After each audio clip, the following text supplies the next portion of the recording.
মতিঝিলের আকাশ ছুঁতে চায় অজস্র দালান।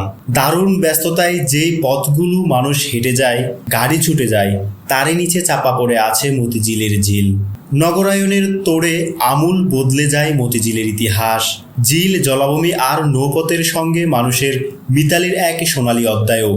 দখল হতে হতে অস্তিত্ব বিপন্ন হলেও সেই ঝিল একেবারে এখনো বিলুপ্ত হয়ে যায়নি। ছোট্ট একটি জায়গা নিয়ে দুকে দুকে টিকে রয়েছে আজও। ঠিক বাংলাদেশ ব্যাংকের পিছনে টিকে থাকা এই ঝিলের অবস্থান। প্রতিদিন সকাল 5টা থেকে রাত 11টা পর্যন্ত এই ঘাট খোলা থাকে, আর থাকে মাঝিদের ব্যস্ততা। 11 মাঝি মিলে এই ঘাট পরিচালনা করে। একজন যাত্রীকে এই খেয়া পার হতে হলে গুনতে হয় 5 টাকা। এই ঘাটের সবচেয়ে প্রবীণ মাঝি হেজু মিয়া, তার বয়স 70 পেরিয়েছে। তার মধ্যে 40 বছর কাটিয়েছে এই ঘাটে নৌকা চালিয়ে।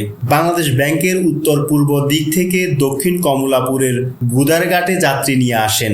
মাঝি হেজু মিয়া বলেন, আমি যখন এখানে নৌকা চালানো শুরু করি তখনও কমলাপুরের এই পুরো এলাকা জুড়ে ঝিল ছিল। এখন এই ঝিল 60 থেকে 70 গজে এসে ঠেকেছে। আগে অনেক মানুষ যাতায়াত করতো এই ঘাট দিয়ে, কিন্তু এখন কমে গেছে। এখন দিনে 1000 থেকে 1200 মানুষ পারাপার হয়। স্বভাবত প্রশ্ন জাগতে পারে, চারপাশে জালের মতো ছড়িয়ে থাকা অসংখ্য পিচ ডালা রাস্তা থাকার পরেও কেন এই ছোট্ট ঝিলের মাঝে আজও নৌকায় যাত্রী পারাপার হয়? এই উত্তর খুঁজতে গেলে চোখ বুলাতে হবে মতিঝিলের শাপলা চত্বর থেকে দক্ষিণ কমলাপুর, টিটিপাড়া, মানিকনগর, গোপীবাগের রাস্তার দিকে। শাপলা চত্বর থেকে সড়ক পথে এসব এলাকায় যেতে হলে একটু ঘুরপথ ধরতে হয়। আর যদি নৌকায় করে ঝিল পেরিয়ে দক্ষিণ কমলাপুর কালভার্ট রোডে উঠা যায়, তাহলে আর খুব বেশি রাস্তা ঘুরতে হয় না সাধারণ মানুষের। এইখান দিয়ে আপনার লাকড়ির নৌকা, মাটির নৌকা, আর হাড়ি পাতিলের নৌকা, বড় বড় নৌকা এখান থেকে আপনার সেগুন বাইচে পর্যন্ত ওদিকে যেত। এটা খালের মতো এটা, হ্যাঁ। তো এখন পরে নদী কমে আসছে, এখন পরে এখান থেকে পুরোটা পানি থাকতো। বর্ষাকালে তো মনে করবেন যে বিশাল একটা ব্যাপার। এখন তো এটা নাই। এখন যারা চাকরি করে বড় বড় এমপ্লয়ারও অনেক সময় এখানে চলে আসেন এবং শ্রমজীবী নারীরা এখান থেকে আসেন। খুব অল্পতে যদি আসা যায় আর কি।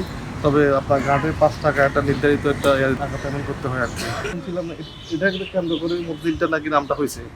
এখন এটা অথেন্টিক কতটুকু আমি বলতে পারছি না। আগে 2 পয়সা, এখন তো 5 টাকা। হ্যাঁ, আর ওল্ড টাউন থেকে অনেকে আসতো ওইখানে বেড়াইতে, নৌকায় বেড়াইতে। বিকেলবেলা নৌকা দেওয়া ঘুরতো এই ছেলের মধ্যে ঘুরতে। আমার বাড়িতে অনেক মেয়ে মানুষ তো এই শুধু ঘোরার জন্য। নৌকায় ঘুরতে তো সবারই মজা লাগে। মাইতুল ফুটে আসে বলি ভালো লাগে, সোজা পথ এখান থেকে। এই জন্য সময় কেমন? সময় বেশি লাগে, 20 টাকা লাগে। এইখানে এটা তো অনেক বছর থেকেই আছে, এটা আরও বড় ছিল। এখন সব কিছু ভরাট হয়ে ছোটো হয়ে গেছে, থাকবে না এটা, সব কিছু ভরাট হয়ে যাবে। আর এখান দিয়ে আর মানুষ আসা যাওয়া করতে পারবে না।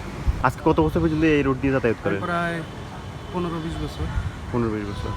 কেমন লাগে এখানে যাতায়াত করতে? ভালো লাগে, সময় কম লাগে। এইখান থেকে যাতায়াত করাটা মানে ভালো মন্দ হচ্ছে, মানে আমাদের সময়টা কম লাগে। আমরা যারা অফিস আদালত করি, কাজের মানুষ, আমরা এখানে আসা যাওয়া করি। আমরা দুষ্টামি করে অনেক সময় বন্ধু বান্ধব অপলায়নের সাথে এই বেটা মতিঝিলের নদী পার হয়েছি, কী মনে